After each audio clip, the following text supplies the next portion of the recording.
Hello everyone, today we talk about the Roman formation of March during Republican times. This is a topic we will address multiple times. Today I tried to make this hopefully short video actually to make some point about, in fact, the Manipulator Legion fundamentally, which is valid in part for the same cohortal one, right? And we must thank Polybius, as always, for having described the Manipulator Legion, especially the one of the third and essentially up to the half of the 2nd century BC. That is, in fact, an army that we know much better, right, thanks to the Hellenic historiographer, than the same cohortal legion, right? You would think, we have said it many times, that actually there are these kind of sinusoidal trends in our documentation of certain specific armies. Not always what came later or even lasted longer is better documented.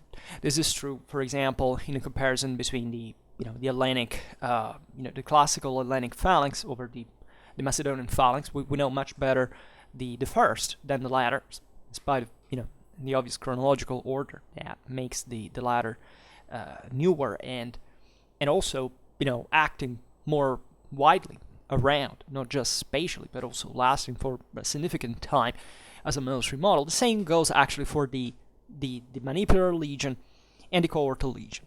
Always pointing out that in many ways we tend to detach the two things as if we're categorically separated. I will never cease to stress the fact that it was a great graduality in the transformation between these various systems, but as much as the fact from a system to another, and also the fact that the same Manipulator Legion was very different from a time, say, of the end of the 4th century BC, and in fact during the Second Punic War, right? Not even just by saying during the 2nd century BC. The same cohortal legion that we mostly refer as a creation of the Marian reforms is not correctly a consequence of it, but actually a cause of it, right? That is to say, cohorts already existed at the time that Marius basically sanctioned their, formalized their role in the Roman army, right? Armies always transform by themselves gradually, independently from what autocratic reformers can do, right? This is very overlooked in history because we're mostly obsessed with sometimes this history of single characters that allegedly changed everything. Then you study the thing, you realize most of these attributions are just anecdotal and do not even find an actual confirmation. The thing of the cohort, now, this video is hopefully just on the march, right? So I will not, we will explain the difference between the Manipulator and the Cohortal Legion over time, probably in 2 separated videos for each, but also we addressed it in the Roman armies videos. And it's a very important topic to me because don't think that up to this point, especially relatively to the Cohortal Legion, we have, historiographically, we have properly gotten to the point, right? As we were saying before, it's a consequence also of the Polybian information that we know much better the Manipulator system than the Cohortal one. But the same manipul survives in the cohort, right? The cohort is nothing but the sum of the 3 manipules of the Astati, the Principes, and the Triarii. And it remains even as an administrative unit together with the centuries, for example, that last even up to the late Roman times. And here we're talking specifically of organic problems that are beyond the Roman army or whichever army that exists basically throughout all human armies, let's say, the only ones that exist, by the way, truly. And that correspond to certain specific needs, mostly of needs of command based on the capability of of control of the commanding officers or NCOs on the field, right? So this is not such a big deal, right? And always beware of those that cut this, as if they were two separated things, that something began at that point, like we know the specific year. It's not factual history. It has nothing to do with that. All the military experts on this field will tell you the same. And at the same time, you have to recognize, conversely, that the cohort as such existed before, right? Way before the Marian Reform. The very first use, or even, we don't know, might have been actually and famously in Spain during the Second Punic War in the army of Scipio. Why this happens, we will describe it in another occasion. I made a video on the Battle of Ilipa that explains a little bit in that case what was done, because eventually that became the leitmotif of Scipio also during the, when he eventually invaded Africa. And it's not a huge deal. It's also the terms that are used by the sources to describe these units make you realize that there was nothing intrinsically special to simply the realization that certain different units were put all together and operating as a single combat unit. Right, that's what the Semaya basically mean in Polybius' work, and are to be found in Greek in the same author, and but also in others for describing other units formations that were out there in other contexts parallel to this, by the way. So this is not the time and place to stress this, but it's important to point out, first of all, today we talk about basically both systems in theory, because this stuff is documented mostly by Polybius, but then other authors, including Caesar, eventually repeat the term, as far as we understand it, in Latin, right? Just like the Agment Pilatum, the Agment Tripartitum, and the Agment Cuadratum that we will mostly take a look to today briefly. All that premise to introduce this topic by stressing that even in here we haven't the slightest idea of how the mechanism between the transition from the column to the line, to the battle formation, actually happened. Like, there is a lot of stuff circulating on the internet at many levels, even just Wikipedia. I mean, when people go and look and read, that show you these, pictures that maybe are even done by people who understand the point, but that are presented a bit acritically, especially stressing, the not just the precision in numbers and sizes, but probably in the length, in the spaces that existed within the units. These are all things that for anybody who has at least, the essential fundamentals of this part of history, which is a very few sources, by the way, so it doesn't take even this great capacity to understand, are universally unknown. That is, nobody on this world knows how the hell the Romans fought, right? And this can't be stressed enough. Naturally, Rome is important, is crucial in our culture, in our civilization. We like to make it our own, right, at many levels. This starts from people who want to learn about history, military history. But exactly, if you love Rome, if you care about this history, just know that we, historically speaking, and therefore making, rendering a good service to, to this part of history, we have no idea of most of how the Roman army worked, right, throughout all the eras here, right, and possibly even more during the Empire than during the Republic. If we don't start from this base, we can't accept anything, right, as a valid statement, as a valid opinion, because it starts from things that are studied ever since the same sources were written. So it's not that someone can come up today and say, I came out with this thing, now I discovered how the Romans worked. No, nobody can, because we all know what all the sources are, and we all know that there is no way to say something more to what we know, except maybe other hypotheses that will remain such, that derive maybe from a better interpretation of certain sources, but not in the translation, in the quote, right? As far as documentary evidence is concerned, that is the historians, what they wrote, and that's basically the only base we have fundamentally to state something about it. We cannot know. Then there are other functions, other explanations that have been given that are mostly repeated over again, right? Such as the fact that, for example, I don't know, the Romans invented the cohorts to cope with the Germanic cuneus, right? And the charges that broke through. There is no proof of this.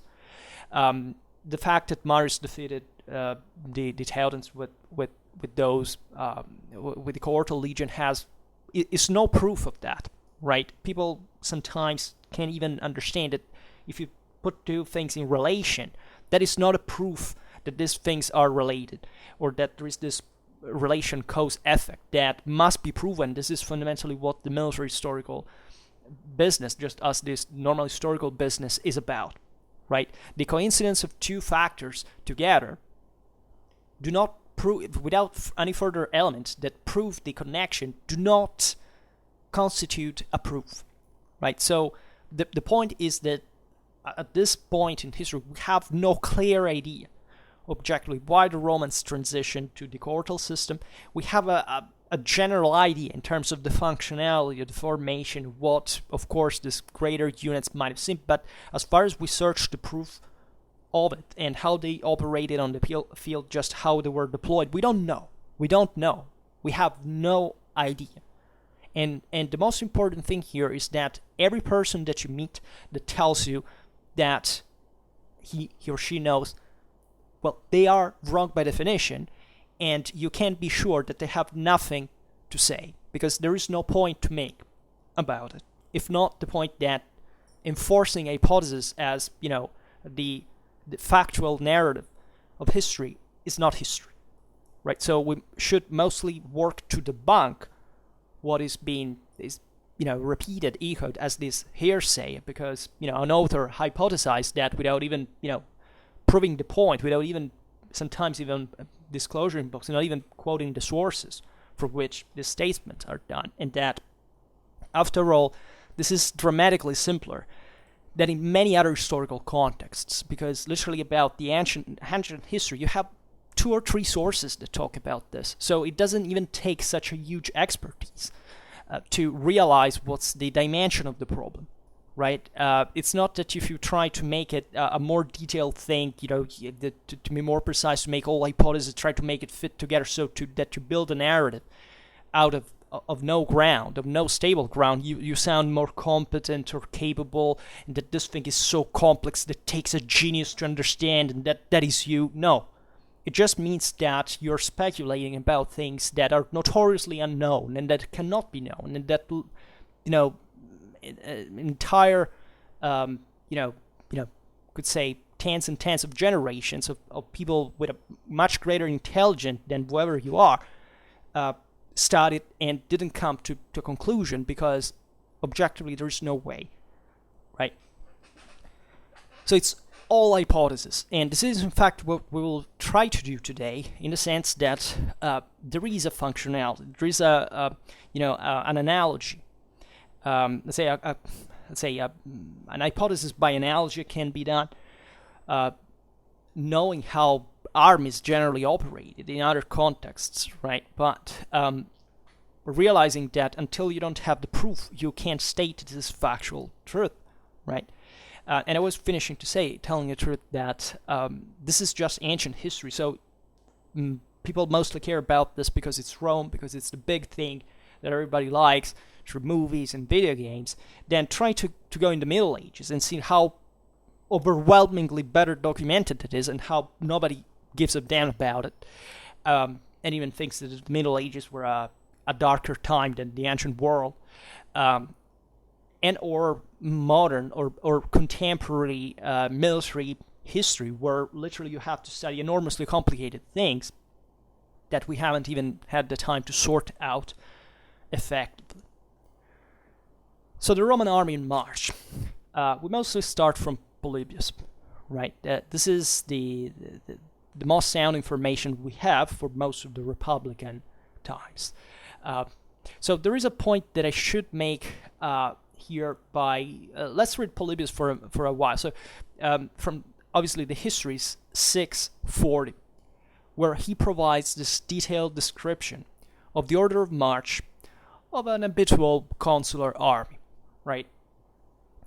So here translating says generally in the vanguard as a vanguard are deployed the chosen soldiers, the epilektoi in Greek, so it means literally the chosen ones, from which also epilepsy comes from, because the ancients believed that the people with epileptic people were fundamentally chosen by the gods when they went into their own crisis, and it says, and behind these, so behind the chosen ones, comes the right wing of the allies, right?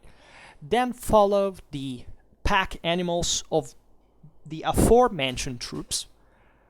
Behind the column of these troops, therefore, comes the first Roman legion that has behind itself its own baggage. Then there is the second legion, in turn followed by its own pack animals and by the baggages of the allies that are deployed in their rear guard. And at the bottom of the column, it's deployed the left wing of the allies. That's it. So this picture is very clear. It's you see also in this picture, very few pictures that I put today to be as schematic as possible, in which you have this type of column was known also as Agment Pilatum. So in line, in column, say proper. We know it from the Aeneas, for example, 121, and it's simply represented as this. Right. In Latin, the chosen troops, the epilektoi in Greek, were known as these were allied troops, as we have seen.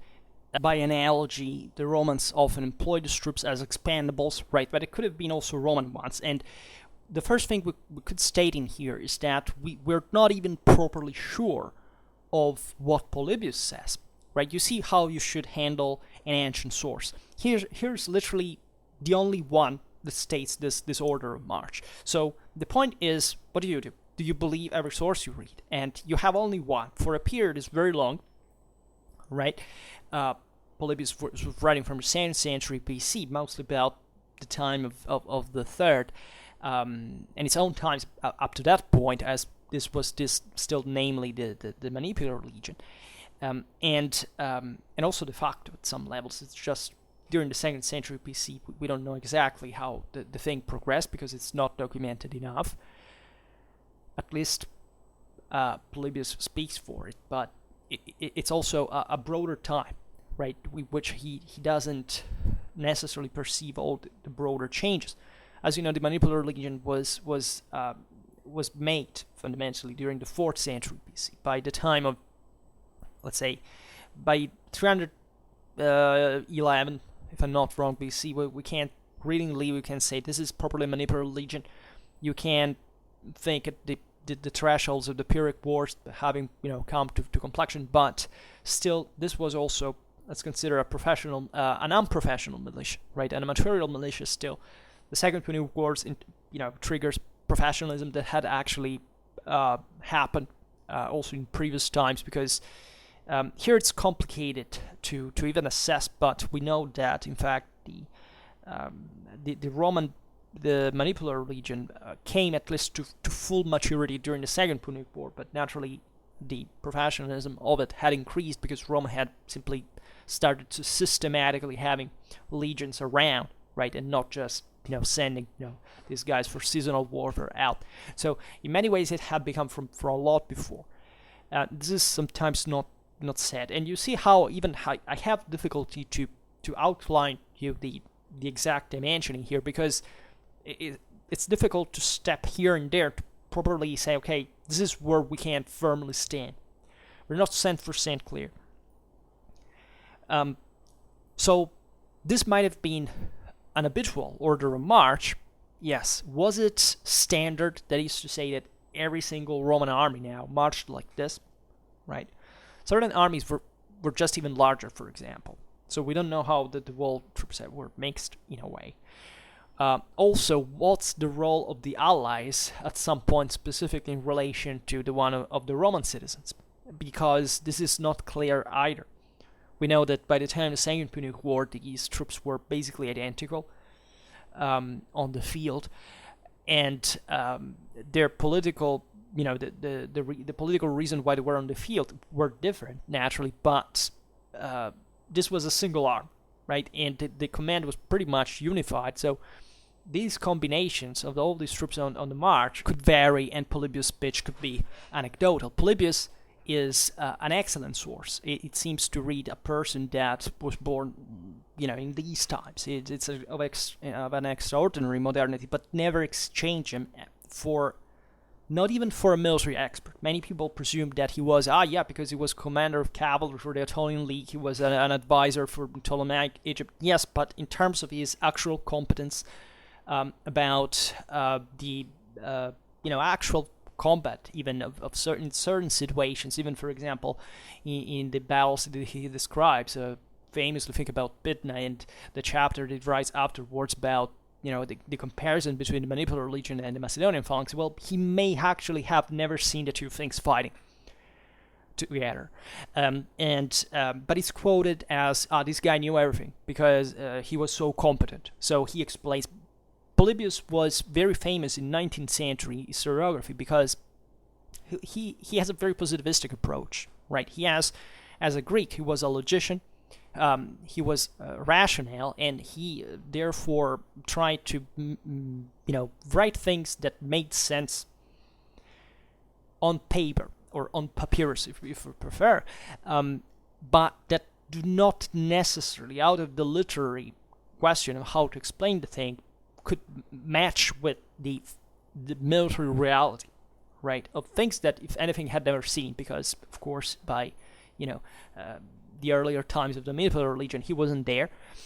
He was also relying on Roman sources. He was writing for the Romans in a way. He was also, as a Greek, trying to make sense of why the Romans had won, right? He in the analysis between the two tactical systems, he cares about explaining the thing also in a mechanistic sense, and he's not bad at doing that. But even just if you read it in the origin, not even in the original text, which is always the best thing to do in Greek, you can feel he has not seen it, right? He's somewhat abstractly defining these two systems, right, on the basis of what he has written, and what he has heard and so on, but not necessarily what he has first-hand seen and understood. So, what about this deployment? We do not know. But there is a logic within this deployment. So this is the Agment Pilatum of a march, right, that fundamentally, as you know, the Roman army, here we've never explained these things at length, but the Manipulator Legion, among its own advantages, had this capacity of marching quicker, to deploy more effectively. We'll see it especially with the Agment Cuadratum that was conceived as to create, but this was intrinsic to the maniple, in the structure of the maniple. We'll see it when we'll talk about that. Going through the obstacles of terrain without losing order, right, and therefore deploying more easily, a bit like the French columns during Napoleonic Wars, right.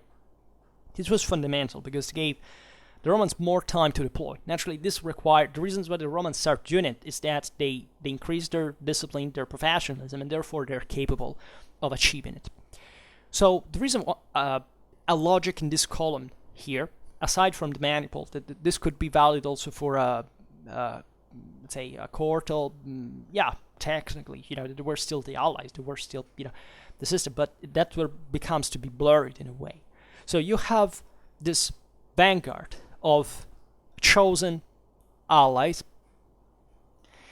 that were therefore elite, right? These were troops that the Romans specifically picked from certain certain allied communities that were, to provide troops for Rome in different, through different contracts, different levels of agreements, but they were properly elite. So this is just by analogy normal in many contexts when you want to have a strong vanguard that doesn't let itself being surprised by an ambush, right? That resists, that holds. This was done also in the rear guard sometimes, often, right? So even in here, the thing could be inverted, or simply Polybius is saying, look, in the front they had this elite, but okay, he's not thinking in terms of maybe they needed sometimes also to have a rear guard or elite troop. So this is just, once again, anecdotal, right? There, of course, there were Roman armies that had elite troops in the rear. We know it even just without evidence, because every army does it. It's just we don't have to understand in the sense that this passage represent a standard column of a Roman army in march. Then you have basically the ala dextra sociorum. Now we're passing to the Latin terminology. So the ally, or ale, if you prefer, in the ecclesiastical, were, as you know, in later times, but this terms mostly applies to the auxiliaries as cavalry units. This changed over time, right? At the beginning, the ala was specifically a mixed cavalry and infantry formation, right? And even more infantry, right? This was theoretically corresponding roughly to a Roman legion, but even this is too categorical, right? Theoretically, an allied ala had to, and it was named like this because they were allegedly stationed on the wing of the Roman formations, right? Hence the name. Were of an equal amount of infantry compared to a Roman legion, and thrice the number of cavalry, of Roman cavalry, right? The allies, especially as far as here mostly we're talking about a time in which the Romans made use of Italic troops, right? Italic cavalries weren't bad. They were in some number, and the Romans mostly, got them from different areas of the peninsula, and it was important for them because it has actually a very high number of cavalry in a Roman legion at the beginning, and this typical of the Polybian legion, especially in the 3rd century BC. In later times, you don't find this, right? Also, the numbers could vary wildly, right? For example, you find also other units, infantry units of the Italics, that are called cohortes, and all could say, make an example of what I was saying before. The Romans got the cohort therefore from an Italic formation, and it's you see, I found a connection. No, we have no idea. This was just a term that was used to define something we do not know. We don't know how large his troops were. We can't see behind the concept of cohort that maybe, there were different organizations, maybe less meticulous, more primitive in a way, more, troops that were gathered, surely not without order, but, maybe in greater blocks, compared to the Manipulator Legion. It was something, very well framed and typical of the Roman mentality rather than the Italic one. That could be the explanation, but we go up to that. But these units could vary, right, in size importantly. So then we find the impedimenta sociorum, so the allied baggage, fundamentally. Then the 1st Roman legion, the baggage of the 1st Roman legion, the 2nd Roman legion, the baggage of the 2nd Roman legion. Then the other impedimenta sociorum, right? So the baggage of this, now we'll see what was at the bottom, just behind this, was the ala sinistra sociorum. So the left allied wing, that differently from the head of the column, aside from the chosen ones, was naturally behind the baggage, because the baggage otherwise would have remained at the bottom of the column and would have been undefended by a rear guard attack, right? So the left wing is located to the bottom in this sense. Now, here, let's leave the baggage aside for a while, because we will see it better how eventually, allegedly at least, in the passage from the column formation to the battle formations were disposed of, right? They were usually placed, taken out on the flanks and deposited somewhere. But so if we cross out the impedimenta of both of the allies and of the citizens, we see fundamentally something that makes sense in the function of the deployment in a battle formation from the column of march. Now, the direction of march is naturally towards the left of the picture, of course, where you see the vanguard with the sulky dialectic. So what you see here is that theoretically this formation reflects a battle line already deployed. Right here we have the right wing on the left and the left wing on the right. Right, considering that as we've seen, the sulky were the ally of the sulky were deployed in this function on the wings. It was very important, right? It was very dynamic. So the concept here is to have a solid center of drilled legionary infantry, and then this more impetuous and dynamic Italic allies that were less disciplined but kind of more barbarian-like in function of the impetus and attack, where most of the cavalry also was concentrated. So that was important. Were the Romans using, I don't know, for example, the cavalry, the Roman cavalry, I mean the cavalry complement of the Roman legion proper to the Aqueus, together with the Aqueus of the sulky, grouped together? Possibly, probably. We don't know how often. The problem is probably often, right? It's an hypothesis just we make, but the point here is that naturally these units could be deployed on the field in very different ways, right? We don't find a single battle in which we have a standard formation, even just dimensionally, quantitatively speaking, thinking also about the terrain, the ground.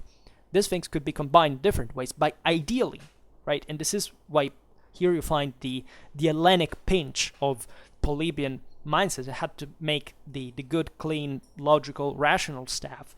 You see that this column could basically wheel, right, towards upwards in the front, right, toward the front where the enemy is here on the right, and therefore turning 90 degrees, the wall column wheeling 90 degrees, and therefore facing the wall column here perpendicularly in parallel to the left side where the enemy is, the direction of the enemy is, right? So this would make sense, because then you would have at the top of the formation the right wing, which is in fact on the right wing, and the last part of the train, let's say the left wing, that is properly deployed on the left wing. So this column of march would make us suggest that it was functional to that specific deployment. The problem is how many chances you had to perform a maneuver like this. Also, could these troops perform specifically a maneuver like that? Was there enough room? Was there just enough training? Right. This is particularly important because, as we will see eventually, also and better with the Agment Tripartitum, this would entail, in a way, that the single maniples would have to properly wheel, right? Which is some internally, because the maniple, as far as we understand from the Agment Tripartitum, should have not been here deployed in depth, right? That is to say, with the, let's say, if you pick the single maniple here in this legion, let's get here, because I have it under, let's say, so I see what you're seeing, because you don't have here the Agment Tripartitum yet. Well, whatever. But let's say let's put it in this way: the Astati, the Principes, and the Triari would have been deployed fundamentally in not in depth, right? This is to say, in considering the direction of march, not one under the other, but one next to the other. So with the maniple deployed as a line, right? So if you look at that, from the maniple itself frontally, you have the Astati on the left, the Principes in the center and the Triarii on the right. So that by making this all wheeling on the right, towards the right, you have the Triarii remaining from the the more distant side of the enemy. So you deploy the Astati instead in there, make more march in the wall flank towards the front, and here we would have the typical deployment of the Triplex Aqueus, of the three line tripartite rank, let's say, formation of the 3 lines of legionnaires according to the traditional manipular organic, right?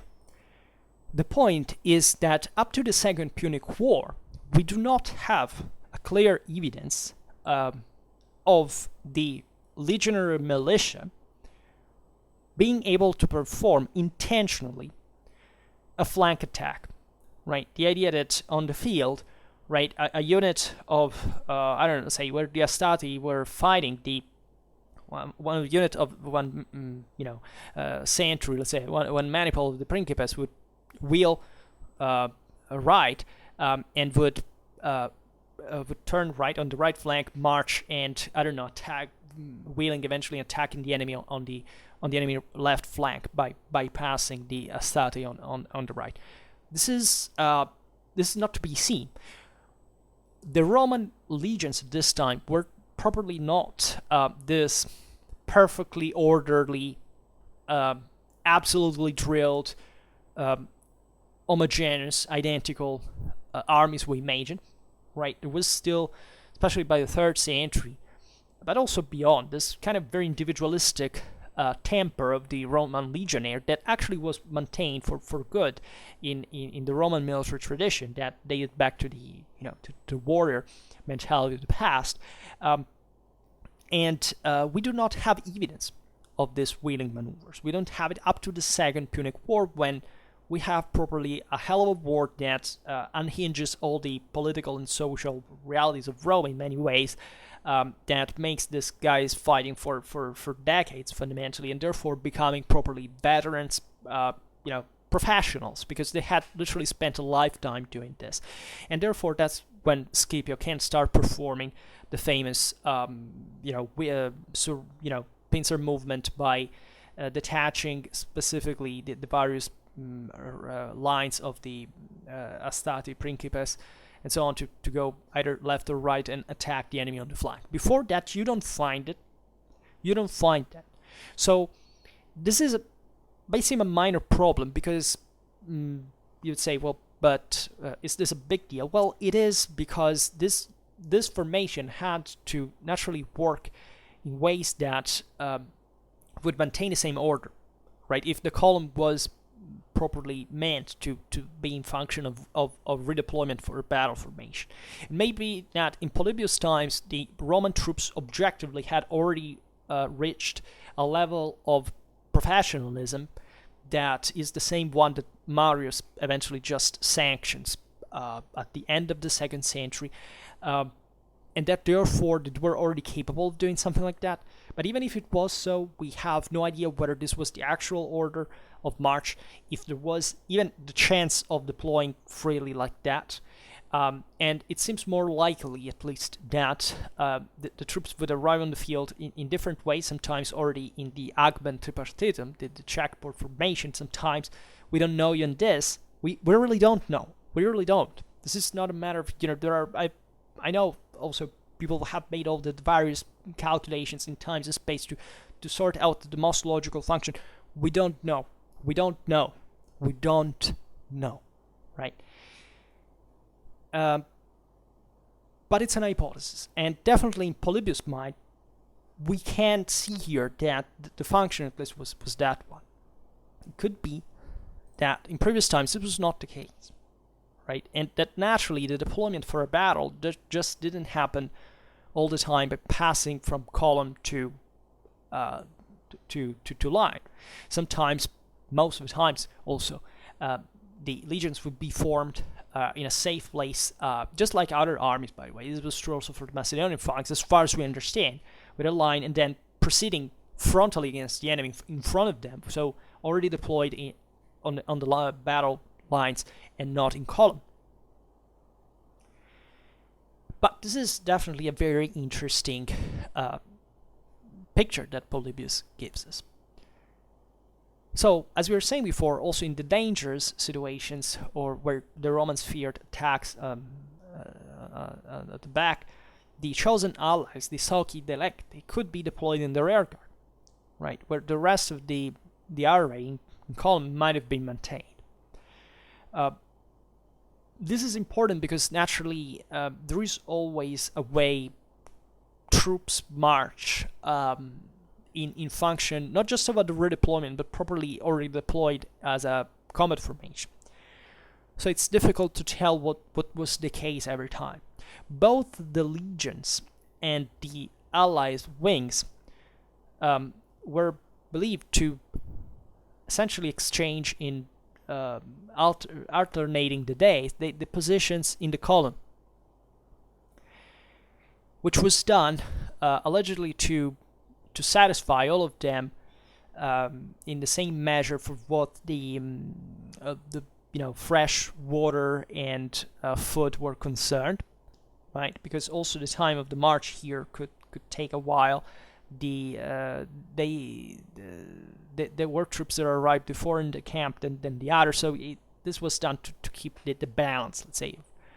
Even in here, we don't have no idea whether it actually happened, right? It's possible, right? But that's something you can't do with every army. Like this doesn't have to be the Roman one. This could happen in every other army, as it happened in every other army, and we can't say whether it's standard or not. In terms of the separation of infantry and cavalry during the march, cavalry was meant to take side at the back of the infantry fundamentals of its own unit. Otherwise, it could proceed along the flanks of the convoy, especially the one of the baggage, right, in order to protect the wagons and the pack animals. Right, there were specific tactics aimed at ambushing the enemy, not with the aim of wiping out the entire army, but just knocking out an important part of the baggage and therefore decreasing the supplies of the enemy army in the first place. So this had to be guarded, and cavalry units were usually good at least at screening them. As we'll see now, there were other deployments that were specifically designed to envelope the wall the wall baggage with troops, also with infantry. So, but that's the Agment Cuadratum usually. So before combat, right, in the imminence of the combat, if there was enough space, as we've seen before, the Romans adopted also the checkerboard formation, at least what is considered to be like this, the Agment Tripartitum. Now, the Agment Tripartitum is properly the one we were describing before, essentially with the Astati all placed on the left flank, and there we don't know exactly how essentially deployed, because we have seen that it would have taken to will 90 degrees right to make the Astati face right in first line the enemy. This was slightly different from what we have seen before, because according to sources of this, it would have had to intersperse the baggage between each maniple, and more in perspective, like what would have become the cohort, right? All the three maniples of Astati, Principes, and Triari put together, which you see in the picture, and that have to do specifically with this capacity we were saying before to deploy quickly, in abandoning the baggage on one side, specifically at this point the one from on the right, the one where Triari were, and the slip away could be taken away, and simply the troops would go left in this regard, independently whether they had willed or not, and deploy for battle, confronting the enemy with the regular formation, while the baggage was taken in a safer position. What I forgot to say before, that was actually the point of the wall thing, is that this system that we have exemplified before in briefly repeated now, contemplates the wheeling that, as we've seen up to the Second Punic War, is not witnessed. Right? That is not to say that very slowly you couldn't try to, like, it's obviously that on a road the maniples would wheel, right? You follow the track and that's it. But you may not have the same points of references out there, may not have specifically the space. The problem that we really have to stress here is that we also don't know much about how the Roman column march was before the capacity of wheeling, right? We have seen now, we have even here, I'm sorry for if I always stop, but we have made a video recently, was about archaic Roman combat, right, in which we have explained fundamentally what's the deal with the Romans adopting the manipulator formation, what was that all about in many ways, but highlighting the fact that what the Romans really did at that point, it was passing from a tribal style warfare that was analogous to all the other European peoples, to properly the Hellenic tactics, right? To the idea of a specific order in the formation, a geometrical pattern to follow, a way to deploy in order, right? That is the same one exemplified by Thucydides for the Spartan army at some point.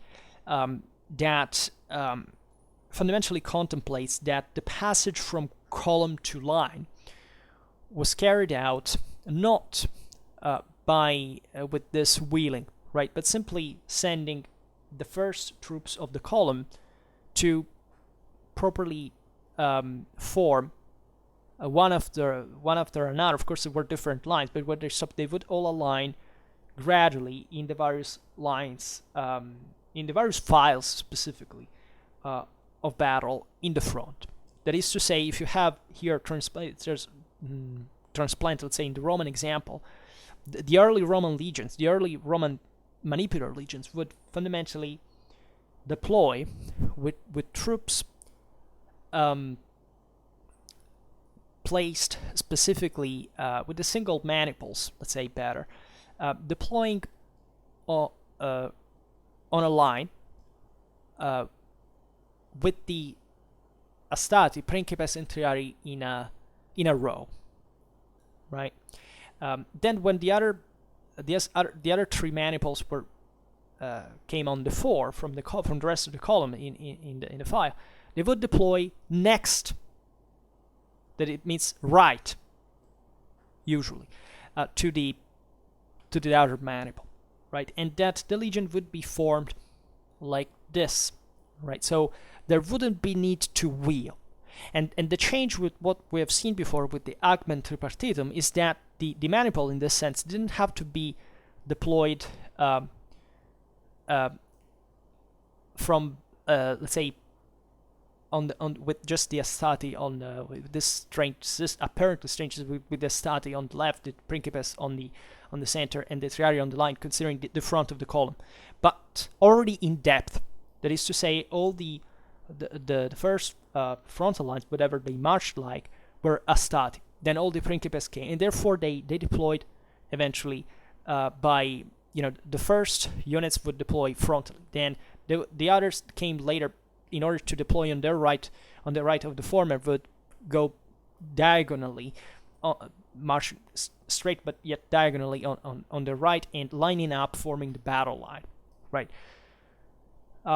This is what before I was saying sounds a bit abstruse, but it was actually the way, for example, the Greeks fought, and it's pretty clear, right? It's not even so complex as eventually the Romans will do, because objectively, Roman training eventually would supersede. It would be way more intense than even what the classical Hellenic phalanx fought like, right? So this is the perplexity we have, that we can't possibly hypothesize that there was a moment from the moment of the genesis of the Manipulator Legion forward, in which the Romans path to its end, let's say, and well into the cohortal system, which the Romans passed from lining up the Greek way, right, with just this troops placed one right after the other, another which contemplated the wheeling of the maniples, in maybe even passing from the column formation to the line formation. Even in here, we don't know, right? There is no clear standard picture we can draw. And in my opinion, the things possibly existed throughout all the same time, right? And even for a well-drilled unit, the the possibility of wheeling is more complex, right, than others sometimes, especially the larger the system is. So the Romans naturally, as all other armies, would prefer to deploy first, right, in the alleged checkerboard formation, which is another thing that, by the way, we do not know for sure whether the Romans actually deployed like or not, for the simple reason that we do not know how much space there was between the maniples. So the checkerboard concept, naturally, in fact, before I used it, but it's not even technically correct, even just terminologically, because it entails, like in the Exchequer, that you have the squares, or at least by front, certain sections of equal size, right, intervalled, right, so that if you have a maniple, you have at least the size of another maniple left empty on the sides. How much space there was between Roman maniples during the Roman legions, we do not know, right? And every kind of idea stressing the fact that the Romans actually fought like that for any specific reason is not just an hypothesis, but properly doesn't have even much of a military logic whatsoever. Like they could have done it, but we don't know with which advantage specifically. And what it rather seems is that this was a way, just the idea that there were intervals and gaps were mostly for the function of the maniples swapping, that we also will never discuss. But even here, we do not know how it happened, because nobody explains to us concretely how the various maniples exchanged position. But it may as well be that the checkerboard happened when half of the centuries, or the same maniples, withdrew, and specifically the centuries, because that seemed more functional also for the continuity of the line specifically, and would allow the centers of the posterior ranks to enter in the gap while the others passed, naturally moving diagonally before, so out of the way before the other units entered in, with enough room and corridors between, not just between the lines, but usually between the lines, right, just to make them go either left or right and go in the posterior side of the formation. That's the only thing. But as far as what the front line of a Roman legion looked like, we have no idea, nor in manipulator times nor in cohortal times, and there is no proof whatsoever that the Romans fought with these intervals. On the other hand, there is also no proof that this was a specific, would have been a specific disadvantage, because many people say, well, but in this way the enemy could exploit the gaps. The question is exactly to what end, right? This is a mistake that is often done because this is how people get to the Battle of Pydna, where the Saint Polybius says that since the Macedonians had marched in this broken ground, the phalanx had split, and since the Romans had a more autonomous command that various centurions could give, or other NCOs could give to these smaller units the specific task of attacking in the middle, and the Romans were better at melee, but at least were against the flanks of a broken phalanx in this regard, and therefore they had it better. They eventually won over the Macedonians. Now, from this, people have began to conjecture that even the checkerboard formation was a sort of system in order to punch alternatively various sides of the line, alternating the various sentries or maniples in the process. And so in order to weaken the battle line. There is no proof of this either. And why would they specifically do it, right? It sounds banal, but a battlefield is not a basketball field, right? It's not that you can do whatever the heck you like. It's not that the units remain fixed, orderly, perfectly lined up, or unstressed, or in situations in which they can't do whatever they like. What does the enemy do when the Romans are like this, right? There's no evidence of that working, for example, against an unbroken phalanx, right? There is a disgusting picture, I don't know where it is, on Google, when you see how, if you, I can even search here, the Macedonian phalanx versus the Manipulator Legion versus Roman Legion, because most people don't even use the term manipulator because they don't even know what it means in its history. But fortunately, it's gotten out of the way. I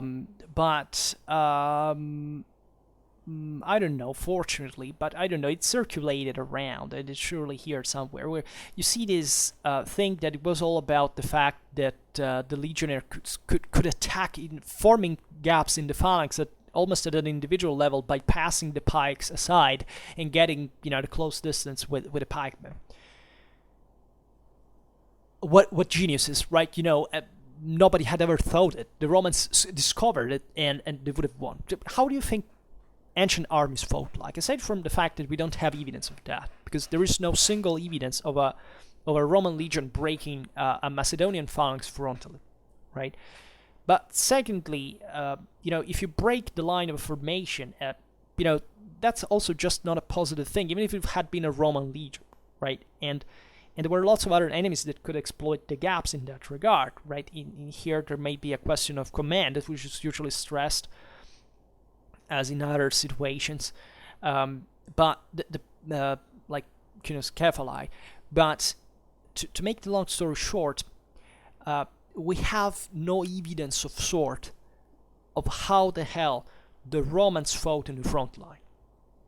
Right? We know it was aggressive. We know the Pilatum was naturally launched. We know about specific assault. We know it was assault infantry. It's not was many way to use it anyway. But in terms of how large were the gaps between the various men, because every unit has gaps, between one another, right? It's normal, because otherwise you would compress the whole system. It would be a big problem.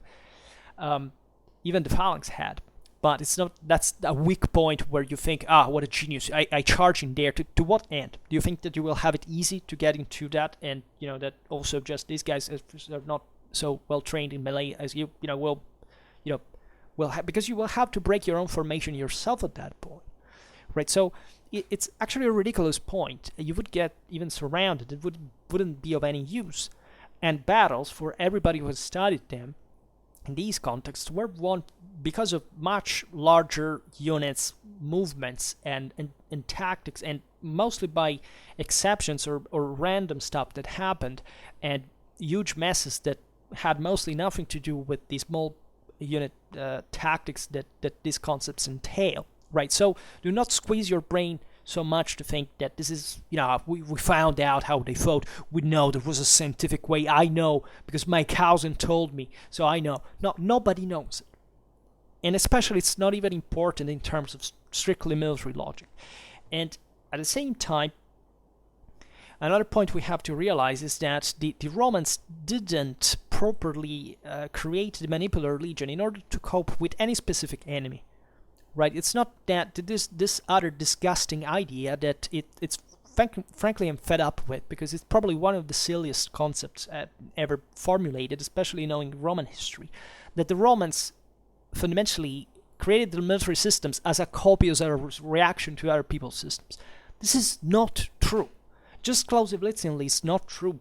The Roman political and social system is unique in its own kind, and it evolved in ways that have nothing to do with coping with any other tactical system. They just turned out to be effective, and by the way, not much with this huge edge as we think, right, against enemies like the Greeks, the Macedonians, speaking of especially of the Macedonian tactics.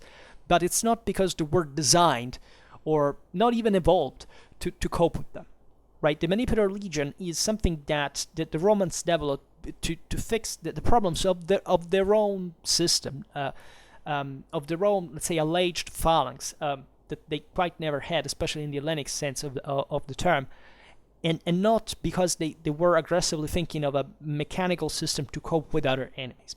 That wasn't the point. It was all a political problem, a social problem within how even just who had to participate to the army, and this thing is never done. Because, by the way, every people is influenced by other people. Basically, no people exists if other peoples do not exist as such, and war people in general. But secondly, it's disgusting how for Rome it seems that everything they have it was taken from others, right? As if taking a specific weapon had anything to do with the tactics they used. Romans, weapons do not make tactics, right? Let's erase this asinine prejudice that is easily to be seen throughout all military history up to this very point. Weapons and technology are overwhelmingly, mostly a consequence of tactics. That is to say, first you need to do something for a much larger reasons than whatever that specific weapon can do at that minute level. We are talking about collective training, about large, combat units. And by the way, what did other people do? Can you show me a people that basically invented like its own stuff that elsewhere did not exist? There is not a single people on Earth that didn't take something material from others, right? And it's utterly ridiculous. We should stop with stating this gross misconceptions about Roman civilization. It was truly one of the most original in the truest sense of the word. Nobody even went too close to what it was. And this is not a matter of saying because it was better or worse. This is properly because they invented something that nobody had ever conceived. And the reason why people think otherwise, it's exactly because they do not know anything about all this stuff. They do not know the mechanisms of how, even why the Manipulator Legion was born, or why they passed eventually to the Quartal one, or and the even if we don't fully know, especially the latter one, because the first one we have a good idea at least, how the mechanisms normally in these dimensions happen, right? And this is probably, this is such a didactic topic because it's to be found over and over and over again, historically speaking. Especially when you think about great reformers, right? This idea that it took the genius to discover how to make an army work on the field. But do you know how armies normally change over time? How they need to change, which are specifically the reasons that bring to that? I doubt it. And I doubt it because I realized that the historical awareness in this world is so low that you cannot expect this to be known by people that objectively have never studied this. I get always heated up by discussing this stuff because it's the very first thing I began to do on Schwerpunkt, like stressing, especially talking about the manipulator system, about which I'm very passionate, and to simply cope with people that speak by hearsay. Like there is no other, even dialectically speaking, how the topics are approached. Stating something apodictically, without demonstrating it, right? Saying, okay, this is it, this because what? And then you discover these people have never even studied banally just the 7 battles that happened, for example, between the Manipulator Legion and the Macedonian phalanx. That there are a bunch of sources that everybody can study, actually, with the minimal competence. I wrote it just for one university exam, for example, a small thesis for it, and I understood the point, and from there on I realized, but you're talking about this, fine, do you know this? No, so it means you know nothing about it. So I always promote on Schwerpunkt the attitude of just speaking of the actual evidence, not of what you think the world functions by hearsay or by fantasy. Because you can immediately spot a person that has never studied the sources. And if you have, specifically in these topics, if you have never studied the sources, it's like you're talking to someone was not gotten there. So it's useless. Because up to the time you don't get there, that person is incapable of speaking about it, that has not experienced it. So has to compensate with something it doesn't understand.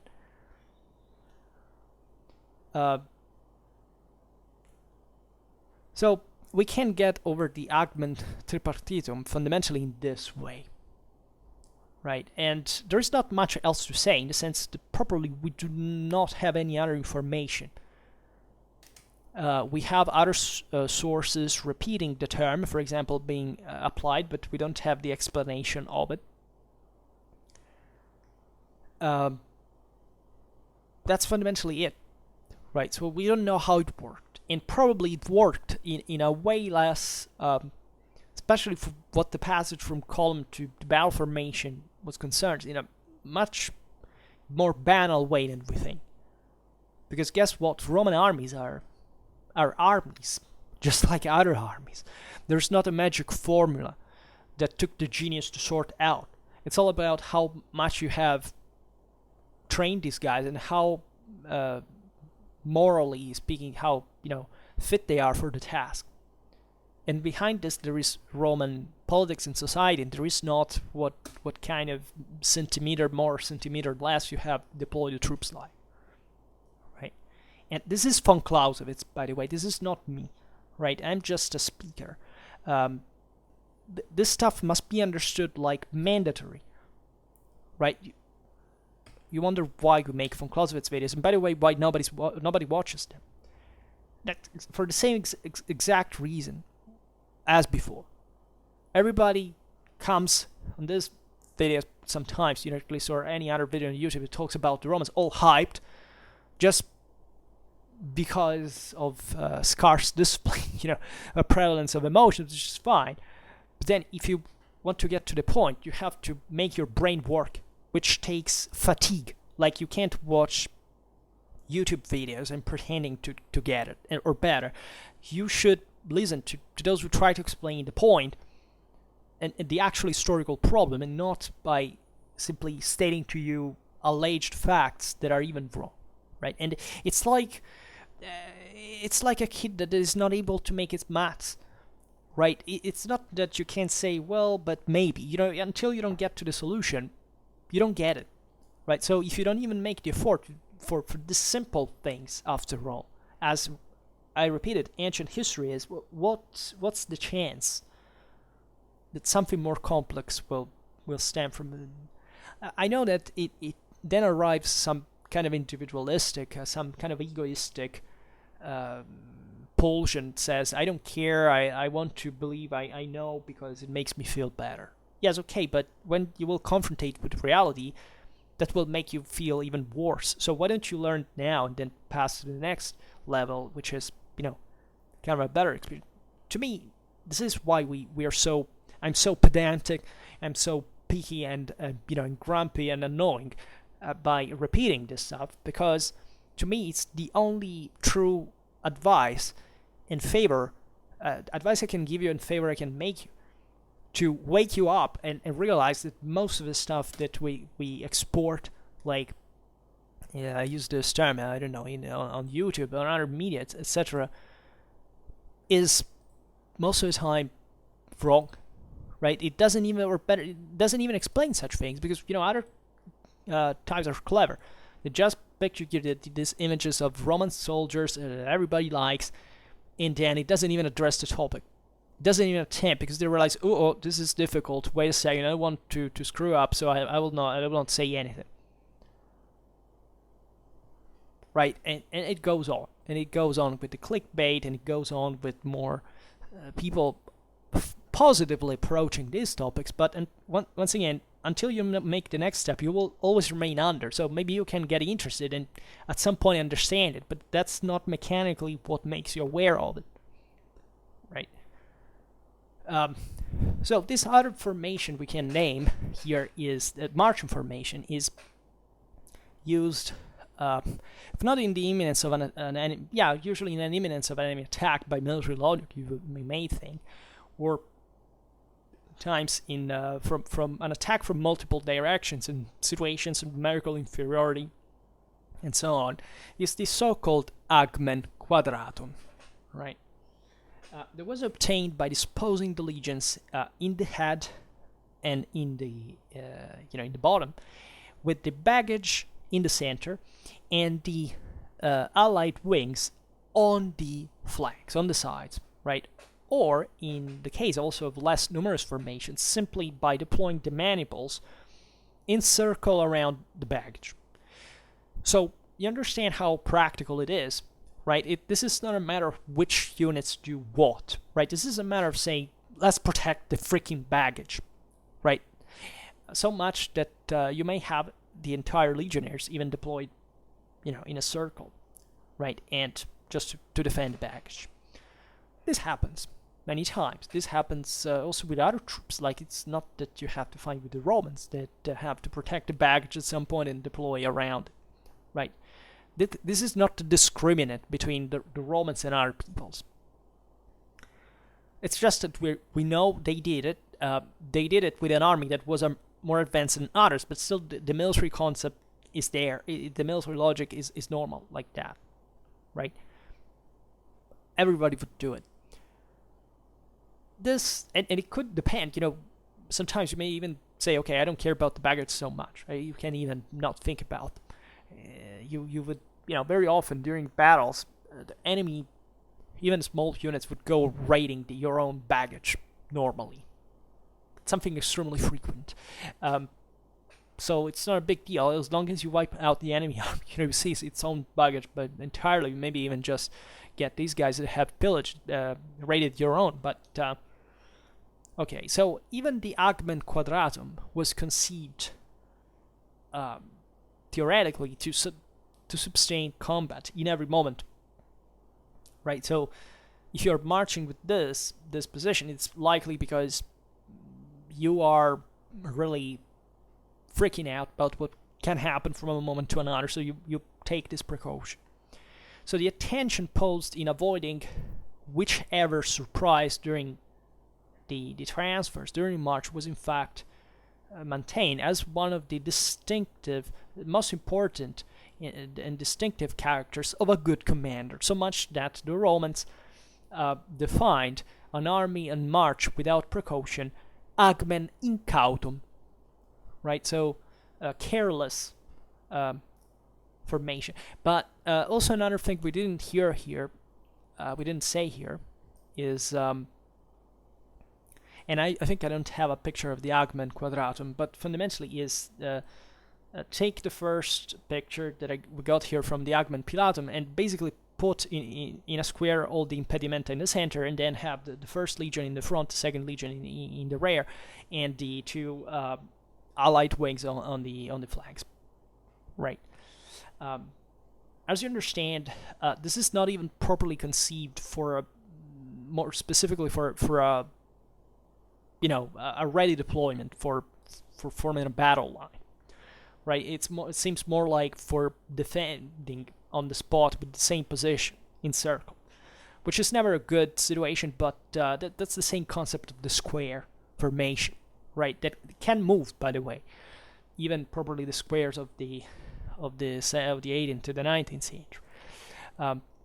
Well, an important difference that I presume most of you even know is the difference between Ackman and Aqueus, right? When you speak of these are Latin terms that basically talk specifically about the array that is used by the army, by the exercitus, or better, exercitus, if you want to use the classical pronunciation, as we think at least the classical pronunciation was.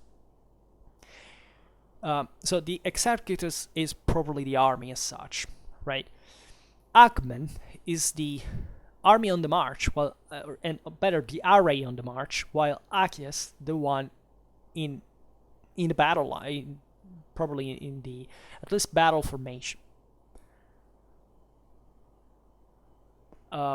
This distinction is important because, for example, in medieval Latin sources, you don't quite find it with the same meaning. Not even in the classical sources, because sometimes they use the terms as synonyms, right? But properly in classical sources, pay attention to it because if you find Agmen, you know this is a Roman army on the that is still marching, right? And Aqueus is properly the battle array, and naturally the Triplex Aqueus means the tripartite formation, that is the three lines of the Astati, Principes, and Triari. Okay, this is pretty much it. Like, I don't think I have to add anything. This had to be a very simple video, but hopefully always throwing in as much as possible and as much as functional, I would say, to warn you from any kind of dogmatic, categorical, inflexible approach to these to this matters, right? It's simply not just a question of whether you like to agree with someone or not. It's properly the fact that you should do it. You should reason on your own, which is what we are dishabituating ourselves to do, especially on social media, especially when we see, oh, this guy has, a lot of subscribers, a lot of chevrons, but we could say in that regard. So this is the authority I need in my life, right? This is typical, especially of young people that are, mentally speaking, are positively open to receiving information and learning it and fixing it in their brain, but it should be done only following people that explain you the reason why, right? And don't take it just like a warning, a generic warning, because the idea that there is a autonomous critical skill or just a logical, rational approach to reality is something that we have in a certain part, mostly in the Western reality. But even in the Western reality, most people are not properly educated to reason like that. And it seems to me that the spread of communicational means in the masses, etc., has broken free the this ranking based exactly on the masses of those who do not know how to be rational or critical or anti-dogmatic. They're just trained to think just like, I've been taught this thing, so it's true and nobody can question it, right? By the family, whichever it is, it can be values, beliefs, whatever, at every level, political, and just know that nobody is wrong, but who thinks like this, not because of the opinion it has, but because of the incapability of criticizing it honestly, freely, right? The problem is not liberal, conservative, religious or non-religious, wherever you come from, and so on. The only discriminant, if you are capable of criticizing autonomously and accept and being open to the possibility that you are wrong in the process, so that you can stay truly open to your own criticism as well, because what you criticize for, if you are not criticizing yourself, right? That's the two faces of the same metal, right? You can't be either one of the things and pretending that you know the thing and then nobody can contradict you. The problem, though, from the other side is that who contradicts you should provide actual evidence for what he's talking about, which most people do not do, right? And I know that providing evidence is annoying, like it's boring, it's it's a nuisance, and sometimes I arrive to the point which you make me questions and I don't have the time to answer even to you. So it seems as if I'm saying, okay, I don't want to answer you because you may have a point, but no, it's properly that it's something that takes a lot of effort. And that's why I try to make these videos that, as you understand, are fairly simple in their structure, but that try to get as much as possible to the point in this regard, right? And always other advice, right, especially regarding to these topics, ancient warfare, that everybody seems to be so passionate because, I don't know, you played with Total War series when you were younger. It happens, right? It happens, it's totally fine. It's even positive that you actually got interested in history because of video games. There's really nothing wrong with that. But do not think that hearsay is important. But secondly, do not think that it takes this dramatic level of sophisticated and complicated expertise to understand this phase of history. Because all what is written, all what is known about the system has been studied from centuries and centuries. There is no novelty, right? If not some interpretation here and there, but these things cannot be discovered unless something additional of the same level of a classical source that now are the ones that are there. Unfortunately, it's limited, but still we know enough to know that by those standards themselves, the situation was simpler and more fluid than it seems. Right, so it doesn't take the genius that understand the deep complexity of the thing, especially if you think that, I don't know, knowing ancient history is something just for connoisseur experts, people who have this deep knowledge, classical, because having a knowledge of the classical reality, at least if you know Greek and Latin, that hopefully is absolutely not as difficult compared to most of the rest of history, right? Ancient history is simple, so do not get tricked by it. Just because there is a hierarchy of video game-based baits in popular culture that refer to the ancient world as what you want to listen. Because chances are that most of these people maybe do not have much of an understanding of contemporary warfare. In the same ways that even in there is, or medieval warfare, right, by the way, that once again, instead, are monopolized by alleged authorities that do not have the fundamentals even of that. I remember, now I can't say who he is because, he's a kind of famous figure, and presumably he's also a good person. I have nothing against him, but it's one of the people that has blogs and pretend to be this great military. I remember once, years ago, I by chance entered in his group he owns on Facebook, and I made a couple of questions just to try to see what answer I would get, because it was in the phase that I was starting to have a critical, autonomous approach to these things and enough documentation, but I wanted still to hear if someone could point something out that I didn't think of. And I tried this group, and I realized from the answers I got that previous information I had already gotten was dramatically more advanced, that the point in there, even with goodwill and good predisposition, which I want to be generous about, because I presume that if you properly do not know the thing, you are also kind of mentally trying to enforce something that it's wrong, it's somewhat dishonest intellectually speaking. But that was just based on hearsay, right? On non-factual proof, of no capacity of logical, rational connection and competence of evidence, just from an elementary critical point of view. That takes objectively years of study, like years of learning. It's not that you can't gain it just because you listen to me, that I have spent some year, maybe just about this ancient history stuff, and kept, being interesting about it. It's properly that you have to get there, and I can't stress this enough. Until you don't do it, you can't understand. But at the same time, you shouldn't even listen to the authority. Not even, I don't present myself as an authority to you, but just as a, singing cricket. I don't know how to say that, to disclose the stuff.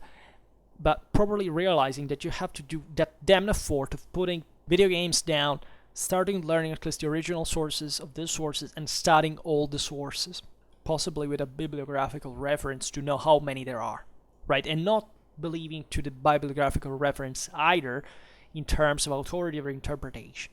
You have to do it yourself, and I promise that if you do it, you will get to that point. It's just you have to be serious, consistent, and you see, I can say it's not a matter of being stupid or intelligent, because the discriminant between being stupid and intelligent is exactly not doing this and doing this, right? Nobody's born intelligent, right? You have to cultivate it. And you're always stupid by a certain degree, right? But still, you can improve that. We all are.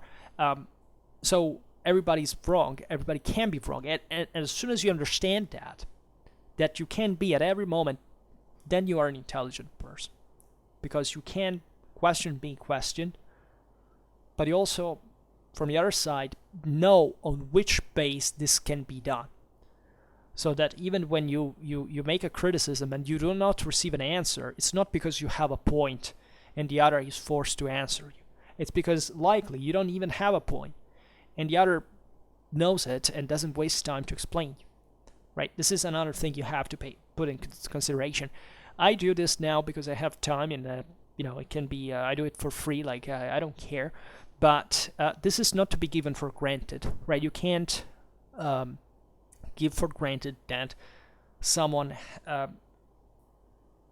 gives you this advice for free, as you can't give for granted that a person with a title, whichever it is, and I say it because I'm getting this title, so I can't speak for these people without sounding a hypocrite, is not an equivalent to being competent, right? Tendentially it is, right? Obviously people with titles are the most qualified, but this doesn't mean that they are right all the time, right?